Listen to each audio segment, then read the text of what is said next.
Assalamualaikum warahmatullahi wabarakatuh.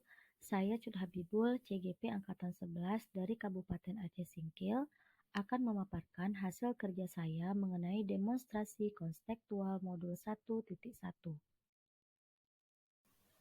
Menurut Ki Hajar Dewantara, tujuan pendidikan adalah menuntun segala kodrat yang ada pada anak-anak agar mereka dapat mencapai keselamatan dan kebahagiaan yang setinggi-tingginya baik sebagai manusia maupun sebagai anggota masyarakat.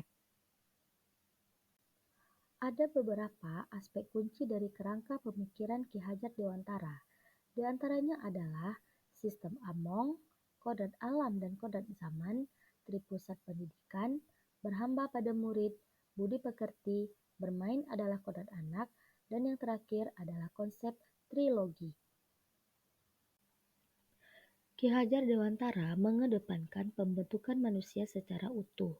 Metode ini tidak menghendaki perintah paksaan, melainkan memberikan tuntunan agar anak-anak dapat berkembang dengan subur dan selamat, baik lahir maupun batinnya. Selanjutnya, dalam kerangka pemikiran Ki Hajar Dewantara, kita harus memperhatikan kodrat alam dan kodrat zaman. Ki Hajar Dewantara mengajarkan bahwa sifat dan bentuk timbul karena pengaruh kodrat alam, sedangkan isi dan irama terkait dengan zamannya dan pribadinya. Tripusat pendidikan menurut Ki Hajar Dewantara adalah menekankan peran keluarga, sekolah, dan masyarakat dalam pendidikan. Aspek selanjutnya adalah berhamba pada murid, di mana pendidikan harus memerdekakan manusia dalam segala aspek kehidupannya, termasuk fisik, mental, jasmani, dan rohani.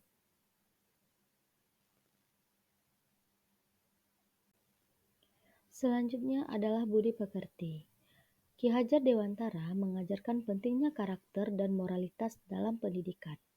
Ki Hajar Dewantara percaya bahwa pendidikan tidak hanya tentang pengetahuan akademis, tetapi juga tentang membentuk karakter dan budi pekerti yang baik pada peserta didik. Tujuan ini mencakup pengembangan nilai-nilai moral, etika, sikap positif seperti kejujuran, kerjasama, dan empati. Dengan memiliki budi pekerti yang baik, peserta didik ikut berkontribusi secara positif dalam masyarakat. Bermain adalah kodrat anak.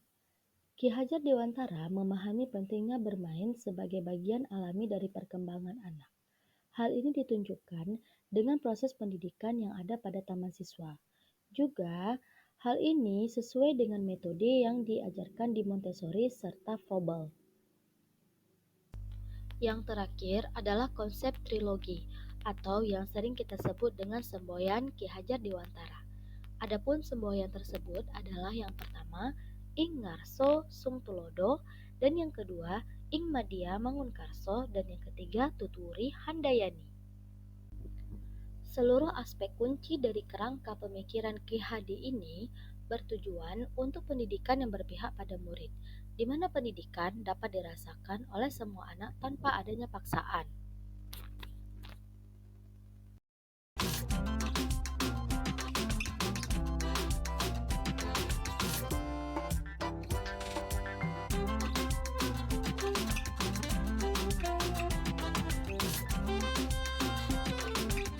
Yang ketiga, program religius di sekolah, seperti pelaksanaan sholat zuhur berjamaah, membaca surat Yasin di pagi Jumat, juga melaksanakan kegiatan di luar Islam di bulan Ramadan.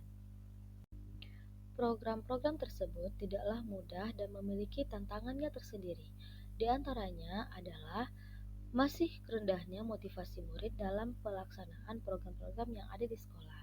Dan yang kedua, pemahaman mengenai pemikiran Ki Hajar Dewantara belum menyeluruh bagi semua guru yang ada di sekolah. Oleh karenanya, berikut beberapa solusi yang dapat diterapkan di sekolah. Di antaranya adalah yang pertama, guru harus menerapkan pembelajaran yang kreatif. Yang kedua, guru dapat mengembangkan diri dengan mengikuti berbagai pelatihan. Dan yang terakhir, guru harus bersemangat dan tidak mudah menyerah dalam mendidik anak-anak. Akhir kata, Yang ingin saya sampaikan adalah semua tujuan ini saling terkait dan berkontribusi dalam pembentukan individu yang berdaya guna dan berakhlak mulia. Ki Hajar Dewantara menekankan bahwa pendidikan harus mencakup aspek fisik, mental, dan moral agar peserta didik dapat berkembang secara holistik. Pendidikan holistik itu sendiri adalah suatu pendekatan pendidikan yang menekankan pentingnya pengembangan seluruh aspek kehidupan manusia. Ini melibatkan fisik, mental, emosional, dan spiritual. Dalam pembelajaran holistik, guru dan siswa bekerja sama untuk mengoptimalkan kondisi siswa, bukan hanya di aspek akademik semata. Sekian dari saya. Assalamualaikum warahmatullahi wabarakatuh.